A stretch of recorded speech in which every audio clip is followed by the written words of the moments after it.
आउज़ुबिल्लाहिमिनश्शैतानिर्रजीम बिस्मिल्लाहिर्रहमानिर्रहीम। स्टूडेंट्स, आज जिस टॉपिक को हम डिस्कस करने लगे हैं ये इंतहाई दिलचस्प भी है और इंटरेस्टिंग होने के साथ साथ इजी भी है और ये तकरीबन इसके बारे में आप सभी जानती होंगी, लेकिन चूँकि हमारे सिलेबस का हिस्सा है इसलिए हम इसे डिस्कस किए बगैर नहीं छोड़ेंगे। इसको पढ़ेंगे ज़रूर, लेकिन है बहुत इजी।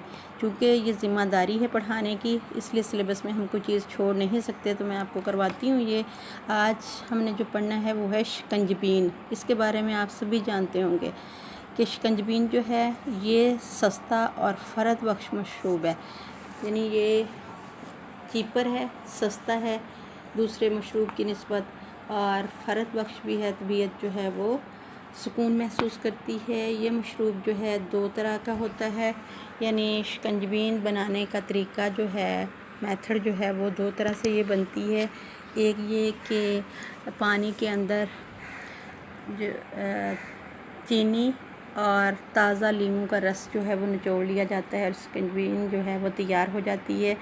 और दूसरी मेथड इसका ये है कि जो लोग मीठी शिकंजबीन नहीं पीना चाहते या उनकी कोई मजबूरी है, जैसे शुगर के पेशेंट के लिए मीठी शिकंजबीन जो है कारआमद नहीं है, फ़ायदेमंद साबित नहीं होती, तो ऐसी सूरत में नमकीन शिकंजबीन भी बनाई जाती है। और नमकीन में पानी के अंदर मादनी नमक और लीमू का रस जो है निचोड़ कर नमकीन शिकंजबीन बनाई जाती है। मादनी नमक ये वो नमक है जो हम खाने के तौर पर इस्तेमाल करते हैं और ये मशरूब गर्मियों में ख़ास तौर पर मौसम बरसात में ज़्यादा इस्तेमाल होता है, क्योंकि मौसम बरसात में लोग ज़्यादातर शिकंजबीन को पसंद करते हैं। मेरिट्स और शिकंजबीन, अब हम देखते हैं कि ये ऐसा मशरूब, इसकी जो है हमें फ़ायदे क्या पहुंचते हैं। नंबर 1, शिकंजबीन भूख को तेज़ और प्यास को कम करती है, यानी शिकंजबीन जो है इससे हमारी भूख तेज़ होती है और प्यास कम होती है। क्योंकि इसके अंदर लेमन है और लेमन जो है खट्टा है, तो खटाई की वजह से भूख ज़्यादा, खाना जल्दी डाइजेस्ट होता है और भूख लगती है। और प्यास जो है ये चूँकि ठंडी होती है इसलिए प्यास की शिद्दत को ये कम करती है।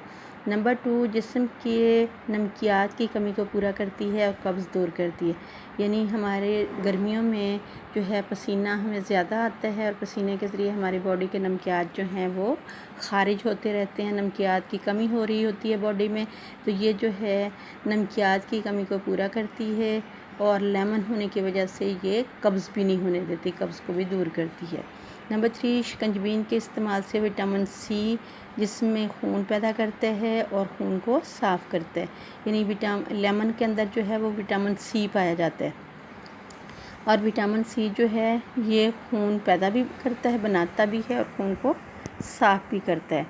नंबर 4, दांतों की मजबूती और बहुत सी बीमारियों के ख़िलाफ़ क़ुव्वत मुदाफ़त पैदा करती है, यानी ये शिकंजबीन जो है ये दांतों की मजबूती के लिए, यानी विटामिन सी जो है इससे हमारे दांत जो हैं वो मज़बूत होते हैं और बहुत सी बीमारियों के ख़िलाफ़ क़ुव्वत मुदाफ़त जो है ये पैदा करती है। बीमारियां वो जो हैं वायरल डिज़ीज़, जो मुतअद्दी अमराज़ हैं जो एक शख्स से दूसरे शख्स को इजीली लग जाती हैं, उनके ख़िलाफ़ ये रेसिस्टेंस पार जो है ये तैयार करती है, यानी क़ुव्वत मुदाफ़त हमारे अंदर पैदा करती है ताकि वायरल डिज़ीज़ के जर्म्स जो हैं वो अटैक ना कर सकें। नंबर 5, शिकंजबीन हाज़मे के अमल को तेज़ और जिस्म में पानी की कमी को पूरा करती है, यानी शिकंजबीन के इस्तेमाल से हमारा डाइजेस्टिव सिस्टम सही होता है, हमारे हाज़मे का अमल जो है वो तेज़ हो जाता है और जिस्म में जो पानी की कमी है वो भी पूरी होती है। नंबर 6, पसीना के ज़रिए जिस्म के फासद मादों का अखराज होता है, यानी जब गर्मियों में पसीना आता है और जितना हम पानी ज़्यादा पिएंगे उतना ही फिर हमारे फासिद मादे जो हैं वो ज़्यादा ख़ारिज होंगे। फासिद कहते हैं बेकार को, जिनकी हमें ज़रूरत नहीं होती। तो फासिद मादों में हमारा फुजला, हमारा पेशाब और हमारा पसीना होता है, तो ये पसीने के ज़रिए जिस्म के जो फासिद मादे हैं उनको ख़ारिज करती है, यानी फासिद मादों का अखराज होता है। नंबर 7, शिकंजबीन तबीयत में शगुफ्तगी और फ़रत लाती है, यानी शिकंजबीन के इस्तेमाल से तबीयत जो है तरोताज़ा महसूस होती है और खुशी महसूस होती है, इंसान फ्रेश हो जाता है। नेक्स्ट हेडिंग हमारा है शुगर केन जूस, गन्ने का रस। ये मशरूब सस्ता और आम है, शिकंजबीन भी सस्ता है और ये भी शिकंजबीन के हमने देखा सिर्फ फ़वाइद हैं, उसके नुकसानात नहीं हैं। तो इसी तरह ये जो मशरूब है गन्ने का रस, ये भी सस्ता है और आम यानी आम लोग जो हैं इसको इस्तेमाल करते हैं। गन्ने के रस में ग्लूकोज़ की काफ़ी मिकदार जो है वो मौजूद होती है, यानी गन्ने का जो रस है चूँकि मीठा है और इसके अंदर ग्लूकोज़ काफ़ी मिकदार में पाया जाता है। इसे ताज़ा इस्तेमाल करना चाहिए, क्योंकि जब ये बासी हो जाए तो इसकी लज़्ज़त ख़त्म हो जाती है, इसलिए इसको ताज़ा। और लज़्ज़त में इजाफ़े के लिए, लज़्ज़त क्या है? ज़ायका, यानी ज़ायके में इजाफ़े के लिए, मज़ीद इसके ज़ायके को बेहतर बनाने के लिए या इसके टेस्ट को बेहतर बनाने के लिए इसमें दूध, लस्सी या कीनू वगैरह के जूस को शामिल करके इस्तेमाल किया जाता है।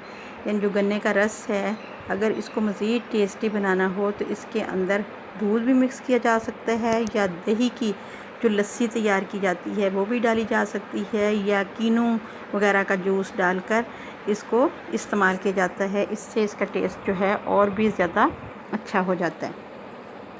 देहात में लोग सर्दियों के मौसम में गन्ने के रस में चावल डालकर खीर बनाते हैं। यानी जब देहात में लोग जो हैं, जब सर्दियों का मौसम होता है तो उस वक्त क्या करते हैं, सर्दियों के मौसम में जो गन्ने का रस है उसके अंदर चावल डालकर खीर तैयार करते हैं। जैसे हम खीर वैसे तैयार करते हैं ना चावलों वाली, दूध में चीनी डालते हैं, तो वहाँ दूध डालने के बजाय सिर्फ रस गन्ने का डाला जाता है और चावल डाल दिए जाते हैं, और वो चीनी की ज़रूरत को जो है वो पूरा कर देता है और गन्ने के रस की वो खीर जो है वो तैयार हो जाती है। तो अब हम देखते हैं गन्ने के रस के फ़वाइद क्या हैं। Merits of sugar cane juice क्या है, इसके हमें क्या क्या फ़ायदे मिलते हैं। नंबर 1, गन्ने का रस यरकान और जिगर की ख़राबी के लिए बहुत मुफीद है। यरकान के लिए, यरकान की एक बीमारी है तो इसमें यरकान की बीमारी के लिए, और जब जिगर में कोई ख़राबी पैदा हो जाए तो उसके लिए ये रस जो है ये बहुत फ़ायदेमंद साबित होता है, शुगर केन। नंबर 2, गन्ना या गंडेरी चूसने से हाजमा दुरुस्त होता है। यानी या तो गन्ना चूसा जाए, या गन्ना नहीं अगर चूस सकते तो गंडेरी की फॉर्म में अगर जो है इसको चूसा जाए रस को, तो उससे हाजमा जो है बहुत बेहतर हो जाता है, ठीक हो जाता है बल्कि काफ़ी हद तक। नंबर 3, गन्ना या गंडेरी से दांत साफ़ और मज़बूत होते हैं। जब गन्ना या गंडेरी जो है उससे रस चूसा जाता है तो उसका जो छिलका है उससे, गंडेरी के छिलके से भी और गन्ने का जो अंदर जिससे जूस निकल रहा है जिससे, और वो नाकस मटेरियल जो है छिलके की फॉर्म में, वो जब हमारे दांतों के साथ रगड़ खाता है तो उससे दांत जो हैं बहुत अच्छी तरह से साफ़ होते हैं। और साफ़ होने के साथ साथ दांत जब उससे चूस रहे होते हैं, चबा रहे होते हैं उसको, तो उस वक्त हमारे दांतों की एक्सरसाइज हो रही होती है और हमारे दांत जो हैं वो मज़बूत हो रहे होते हैं। नेक्स्ट हेडिंग है सत्तू, जौ भूनने के बाद पीस लिए जाते हैं।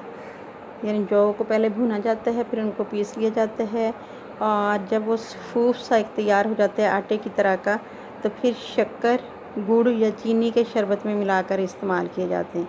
यानी सत्तू को पानी में डाल लिया जाता है फिर उस मटेरियल को, और इनके अंदर या तो शक्कर डाल दी जाती है या गुड़ डाल दिया जाता है या चीनी डालकर जो है वो शरबत जो है वह तैयार किया जाता है, और ये इंतहाई ठंडा होता है गर्मियों के मौसम में। जौ में निशास्ता की मिकदार जो है वो ज़्यादा होती है, और ये सत्तू जो हैं, निशास्ता जो है कार्बोहाइड्रेट है जो हमें ताकत देता है। सत्तू के अंदर निशास्ता जो है वो ज़्यादा पाया जाता है और ये जल्दी हज़म हो जाते हैं, यानी ज़ूद हज़म भी होते हैं। और बरसात के मौसम में सत्तू जो हैं इनको इस्तेमाल नहीं करना चाहिए। यानी बरसात के मौसम में मशरूब जो है वो ज़्यादा फ़ायदेमंद शिकंजबीन है, सत्तू नहीं है। सख्त गर्मी जब हो उस वक्त सत्तू जो है वो ज़्यादा फ़ायदेमंद है। तो इसके हम मेरिट्स देखते हैं। मेरिट्स ऑफ सत्तू क्या हैं? सत्तू जिस्म में ताज़गी और तवानाई पैदा करता है और ये ज़ूद हज़म होता है, यानी इससे जिस्म में ताज़गी आती है, फ़र्क महसूस करता है इंसान, और तवानाई आती है और ये जल्दी हज़म होते हैं। नंबर 2, सत्तू जिस्म के तेज़ाबी मादे ख़ारिज करता है, यानी जो जिस्म के अंदर जो तेज़ाबियत पैदा होती है, ऐसे मादे जो जिस्म के लिए नुकसानदेह हैं, ये तेज़ाबी मादे जो हैं उनको ख़ारिज करता है। नंबर 3, सत्तू प्यास बुझाने के अलावा जिस्मानी गर्मी के ख़िलाफ़ क़ुव्वत मुदाफ़अत पैदा करता है। यानी सत्तू जहाँ हमारी प्यास बुझाता है, ना सिर्फ ये प्यास बुझाता है बल्कि इसके साथ साथ हमारी जो गर्मी की शिद्दत है जो हमें मुतासिर करती है, तो ये गर्मी की शिद्दत के ख़िलाफ़ क़ुव्वत मुदाफ़अत पैदा करता है। यानी इसके इस्तेमाल से गर्मी की शिद्दत का एहसास जो है वो इतना ज़्यादा नहीं होता। जिस तरह हमने पढ़ा था ना, बीमारियों के ख़िलाफ़ क़ुव्वत मुदाफ़अत जो है वो बीमारी के जरासीम को जो है रोकती है और बीमारी के जरासीम को अटैक करना मुश्किल हो जाता है। इसी तरह सत्तू जो हैं वो भी गर्मी की जो शिद्दत है, वो जैसे सनस्ट्रोक है या शदीद गर्मी है, तो उससे हमारी जो है बॉडी टेम्परेचर जो है वो बढ़ने लगता है और गर्मी जो है उससे दिल घबराने लगता है। तो ये गर्मी के ख़िलाफ़ जो है क़ुव्वत मुदाफ़अत पैदा करते हैं, यानी रेसिस्टेंस पावर पैदा करते हैं, ताकि गर्मी की शिद्दत का एहसास जो है वो कम हो। और सत्तू इस्तेमाल करने से गर्मी काफ़ी हद तक कम महसूस होती है। नेक्स्ट हमारा हेडिंग है कांजी। ये मशरूब बहुत फ़ायदेमंद है। और कांजी को तैयार करने का फार्मूला क्या है? किसी ढकने वाले बर्तन के अंदर मुनासिब काली गाजरें और पिसी हुई राई को मिलाकर 2-3 दिन के लिए रख देते हैं। यानी कोई ऐसा बर्तन ढकने वाला लेंगे और उसके अंदर काली गाजरें और पिसी हुई राई को मिलाकर जो है उसका ढकना जो है वो बंद कर देंगे और 2-3 दिन के लिए उसे रख देंगे। तीसरे दिन राई की तुरशी से गाजरों का खमीर तैयार होकर पूरे पानी को रंगदार और तुर्श बना देते हैं। तो ये इसके अंदर से जो पानी निकलेगा गाजरों के अंदर से, तो इसके अंदर जो है राई की खटाई की वजह से गाजरों का खमीर तैयार हो जाएगा और सारे पानी को वो रंगदार भी बनाएगा और उसे खट्टा, तुर्श का मतलब होता है खट्टा, खट्टा भी जो है वो बना देगा। और कांजी को पीने के लिए नमक मिला दिया जाता है। यानी पहले क्या थी चीज़ें, काली गाजरें थी और पिसी हुई राई को मिला के रख दिया था किसी बर्तन में, और तीसरे दिन जो है वो गाजरों का खमीर तैयार हो गया और पानी जो है वो खट्टा हो गया और रंग भी उसका बदल गया। तो कांजी को पीने के लिए फिर क्या करेंगे, जो पानी है वो मशरूब तैयार हुआ और उसके अंदर नमक मिला दिया जाएगा। कांजी तैयार करते वक्त गाजरें बिल्कुल ताज़ा और साफ़ होनी चाहिए। कांजी 1 या 2 दिन तक काबिल इस्तेमाल होती है। यानी जब कांजी जो है वो बनाई जाए तो गाजरें जो हैं वो बिल्कुल फ़्रेश ली जाएँ, ताज़ा हों। और ये ऐसा मशरूब है जिसको ज़्यादा देर तक हम इस्तेमाल नहीं कर सकते। इसको 1 या 2 दिन तक इस्तेमाल कर सकते हैं, इसके बाद ये मशरूब इस्तेमाल के काबिल नहीं रहता। यानी बहुत थोड़े टाइम पीरियड के लिए तैयार करके इनको हम ताज़ा ही इस्तेमाल करते हैं। तो अब हम देखते हैं मेरिट्स ऑफ कांजी। कांजी के फ़वाइद क्या हैं? नंबर 1, कांजी के इस्तेमाल से दिल को फ़रत और सुकून मिलता है, यानी दिल जो है वो सुकून की हालत में आता है। नंबर 2, कांजी जिस्म में फलाद और खून पैदा करती है, यानी आयरन जो है इससे तैयार होता है और खून जो है ये पैदा करती है। गाजरें, कैरेट चूँकि हमारे लिए बहुत फ़ायदेमंद हैं, तो इसलिए ये गाजरों का जो भी खमीर तैयार किया होगा तो ये यकीनन फ़ायदेमंद ही होगा। नंबर 3, कांजी हाज़मे के अमल को तेज़ और जिस्म की नमकियात को पूरा करती है, यानी इससे हाज़मे का अमल भी बेहतर होता है, तेज़ होता है और जिस्म के अंदर जो नमकियात की कमी हो जाती है, पसीने के ज़रिए जो हमारे बॉडी का पानी निकलता है और हमारे बहुत से नमकियात जो हैं वो वेस्ट हो जाते हैं, तो कांजी जो है इन नमकियात की कमी को पूरा करती है। फलों का रस, जूसेस ऑफ फ्रूट्स, फलों के रस या फलों का जूस, ये मशरूब सबसे बेहतर और नफीस तस्वर किया जाता है। क्योंकि ये फ्रूट्स का जूस है, इसलिए ये मशरूब सबसे ज़्यादा बेहतर भी होगा और नफीस उम्दा भी होगा।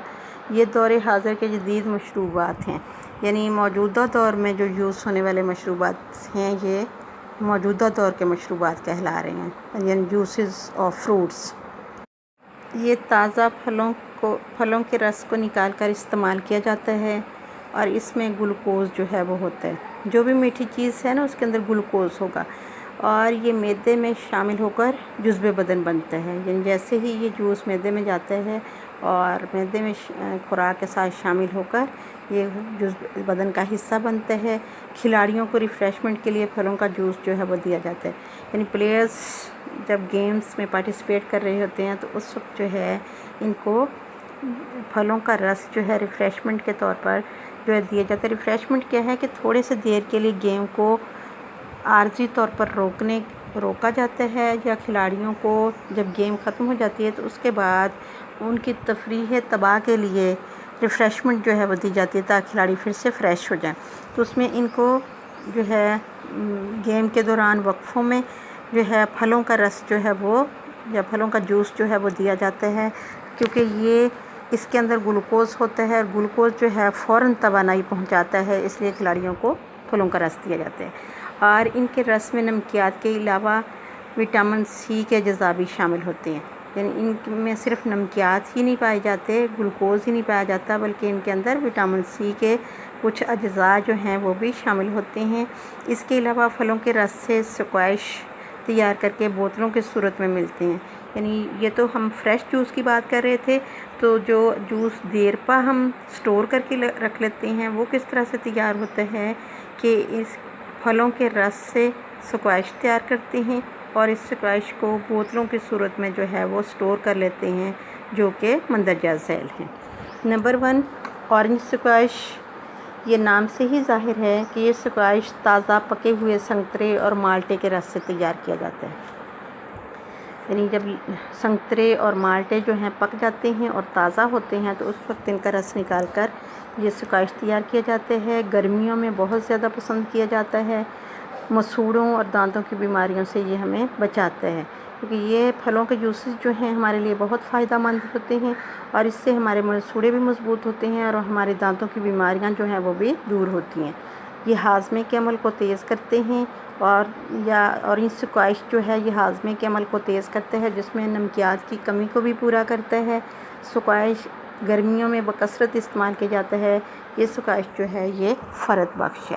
यानी ये गर्मियों में चूँकि माल्टे और संतरे से तैयार हुआ है, ये दोनों माल्टा और संतरा जो हैं ये ठंडे हैं, और जब गर्मियों में कोई ठंडी चीज़ इस्तेमाल की जाएगी तो ये हमारे लिए फ़ायदेमंद होगी और बकसरत होता है ज़्यादा। यानी ये स्क्वैश जो है ऑरेंज स्क्वैश वो गर्मियों में ज़्यादा इस्तेमाल किया जाता है, क्योंकि इससे तबीयत जो है उसको फ़रहत मिलती है। नेक्स्ट है लेमन स्क्वैश।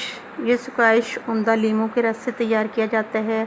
दांतों और मसूड़ों को मजबूत बनाता है और अम्ल इंहज़ाम में मदद देता है। Mango squash. ये स्क्वैश आमों के रस से तैयार किया जाता है। इसमें काफ़ी ग़िज़ायत होती है, जिस्म को ताकत और फ़रत मुहैया करता है। चूँकि आम जो है ये आम से तैयार हो रहा है, इसलिए इसके अंदर जो है वो ग़िज़ायत पाई जाएगी, क्योंकि आम जो है सब फलों से ज़्यादा मीठा है, इसके अंदर ज़्यादा मिठास है और चूँकि ज़्यादा ग़िज़ायत ये हमारे जिस्म को ताकत भी देता है और फ़रत बख्श भी है। नेक्स्ट है लेमन बार्ले। लेमन बार्ले जौ और लीमू के रस को मिला लिया जाता है। मरकब कहते हैं किसी चीज़ को मिला लेना, कि ये जौ और लीमू के रस का मरकब है। जौ और लीमू के रस को मिला लिया जाता है और दिल को ये फ़रत देता है, सुकून देता है और खून को साफ़ करता है और हमारे हाजमे के अमल को तेज़ करता है। यानी इससे दिल तक़वियत पकड़ता है, दिल को ताकत मिलती है, फ़रत होती है, दिल को सुकून मिलता है और हमारे खून को साफ़ करने के साथ साथ ये हमारे हाजमे के अमल में भी कारआमद साबित होता है। यानी इससे हमारे हाजमे का अमल जो है वो काफ़ी हद तक बेहतर होता है, बल्कि तेज़ हो जाता है हाजमे का अमल, क्योंकि इसके अंदर लेमन है। लेमन की वजह से, खटास की वजह से हमारा हाजमे का अमल जो है पहले की निस्बत तेज़ हो जाता है। पहले हमने स्क्वैश पढ़े हैं, अब हम शरबत पढ़ेंगे। शरबत वो शीरी रकीक सियाल है। शीरी मीठा, रकीक पतला सा, महलूल। यानी ये ऐसा शीरी पतला महलूल है जो चीनी, शहद या किसी फल के रस से तैयार किया जाता है। यानी इसके अंदर चीनी डाली जाती है या शहद डाला जाता है या किसी फल का रस से इसको तैयार करते हैं। इसके अलावा ये जड़ी बूटियों से भी शरबत जो है वो तैयार किए जाते हैं। ये इसके इस्तेमाल से दिलो दिमाग को फ़रत मिलती है, यानी हमारा दिल और हमारा दिमाग जो है वो सुकून महसूस करते हैं। ये शगुफ्तगी और फ़रत का बायस होते हैं। शगुफ्तगी कहते हैं ताज़गी को, कि ये ताज़गी का बायस बनते हैं। शरबत तंदुरुस्ती और बीमारी दोनों सूरतों में इस्तेमाल किए जाते हैं, यानी इनका नुकसान कोई नहीं है कि हम सिर्फ तंदुरुस्ती के दिनों में इस्तेमाल कर सकते हैं, बीमारी में नहीं, बल्कि ये ऐसे शरबत हैं जो तंदुरुस्ती और बीमारी दोनों हालतों में इस्तेमाल किए जा सकते हैं।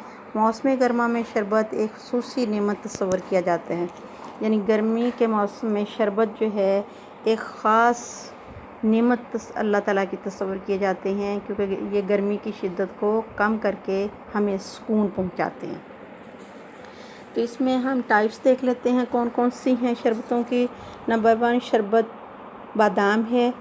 ये शरबत बादाम के मगज़ से तैयार किया जाता है, यानी बादामों की गिरियाँ जो हैं उनसे ये तैयार किया जाता है। ये प्यास बुझाता है और दिलो दिमाग की तक़वियत के लिए लाजवाब है, यानी इससे एक तो हमारी प्यास बुझती है और दूसरा हमारा दिल और दिमाग के लिए ये ताकत देता है। और ये